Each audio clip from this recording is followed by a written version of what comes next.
7-1 by Empire on border. It was a dreadful performance for a team that looked to capitalize off of Hungary and Goga coming onto the roster, and a renewed sense of hunger, whatever you want to call it. They got a very poor performance against Empire, and there's obviously VODs and footage for Rogue to go over here, and Rogue is a team that, as we touched upon before we actually got into this matchup, they have a strong support staff behind them. That's true. They have Robs, they have Kripal.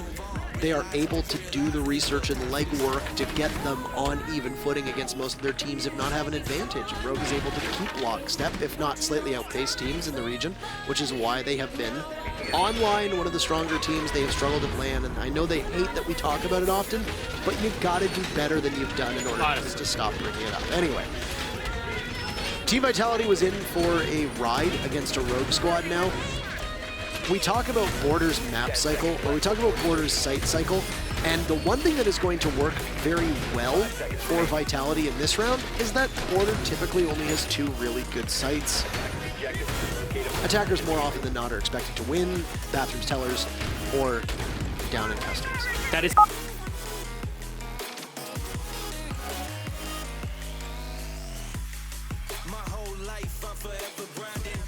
Keeping in mind the fact that both Rogue and Vitality were some of the first teams to take Teller's bathroom and actually turn it into a constant site for them. Another thing I do want to highlight, when we were looking at the overall votes for today's game,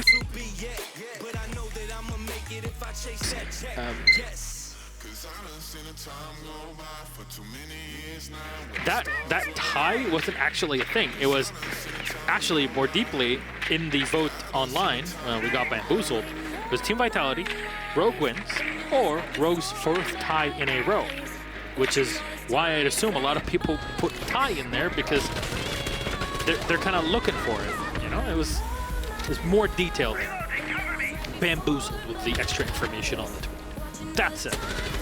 There's now Vitality trying to enter in, as so far this is kind of the furthest they have been able to get into the building itself.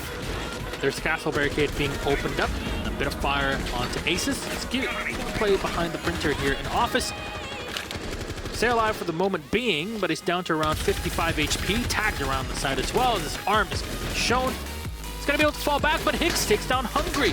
There's a cross angle used very well, plus the alibi prismas allow Rips to secure the kill on Bride.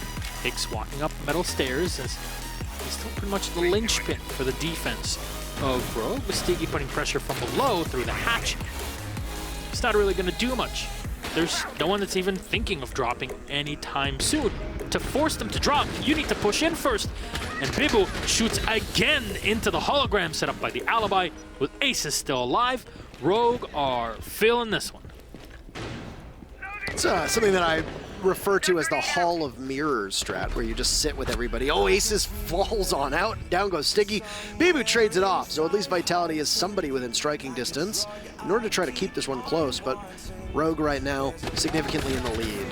They're going to add to that. Narrow it down a little bit, and as Bibu is flashed, he picks up 2 kills. He's got all of them for his team so far. He's the man that's going to need to keep his team in check. He'll go on to drone. He's got control on the 2nd floor just above the site, and a hatch open to drop down when he wants to. One of Vitality's newest members in Goga is there with him, trying to spray through the floor, maybe into a common angle. But Corey and Hicks will look to ride it out for Rogue. A rotate from Vitality as they head towards the site now, knowing that they don't have a ton of time to work with. But both members of Rogue are significantly far back. They don't have the diffuser. There's Corey with 1. Plant going down from Goga, so diffuser hasn't been relinquished just yet. Corey will need to get Goga off of it. And there you go. Corey will gun him down. 2 kills for the German player. And Hicks will be credited with the disable. The cycle is complete for Rogue. Corey living up to his namesake with the Corey up and down. Objective's not good enough for Vitality. Rogue. Look at the red dot too. Red dot on the up. Oh boy. It's not a, doesn't say it's not. I have ridiculed that loadout so often. Was extended barrel too? He runs like, yeah, he runs like extended barrel angle grip red dot on it. And I'm just like, that thing is a monstrosity. And it worked for him. And it worked for him. Yeah. So. Oh hey, Rask has 10, but so does Rise. Look at that. So Rise is on point. We did see that one shot, bottom east stairs. Just impressive stuff there. And you need to be when you're going up against what we are seeing from Fours. So far, Rise has been the Rask counter. He's killed Rask quite a few of these rounds, actually, I believe. Crucially, he did so the last time Rogue went to Armory. They won that one. It was 2 rounds ago. So that's a really good read there from Shockwave. 1 cam gone already. 1 cam gone, exothermic charge going off. WTG is dead, though, so that G8 that has been all so powerful in the hands of the IQ will have no reign of terror, as Rogue finds in their very final defensive round the opening pick yet again. All the EMPs still there for Shockwave. This is once again a bathroom teller's defense. So this 3-site rotation from Rogue has omitted a customs defense. Still potential to see customs, of course, when Fours goes to defense after this round. There goes another Valkyrie camera, spotted as that blue glow gives itself away. Castle Barricade protecting the break room.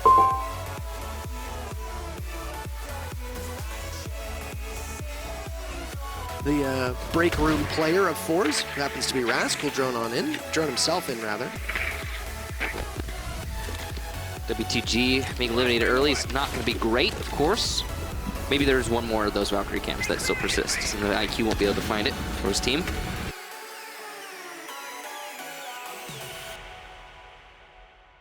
Though it doesn't seem like Force has been struggling with finding those cams so far. Ace is between a rock and a hard place right now, as he's being pressured from the break room and now the breach on triple. He'll try to drop and get away with it. Wow. As he goes to Tellers. Has the call been made for Rogue to drop? They only have 1 person still upstairs, and it's Rise. 10 kills. Rips Nevermind is also joined over by Metal, so 2 members of Rogue now up top, 3 down below. 1 minute left for them to play with as Fours still finds themselves trailing. This is where the UMP doesn't exactly pass muster, but Aces has come back up top. He's going to get caught out by Shockwave, looking quite long range. Rise dealing some damage as best as he can. There's too many bodies in the way for him and too low damage and rate of fire for that UMP to really be all that successful. Fours with a numbers advantage for the final 30 seconds. But they've still taken so much damage that Rogue can conceivably win this.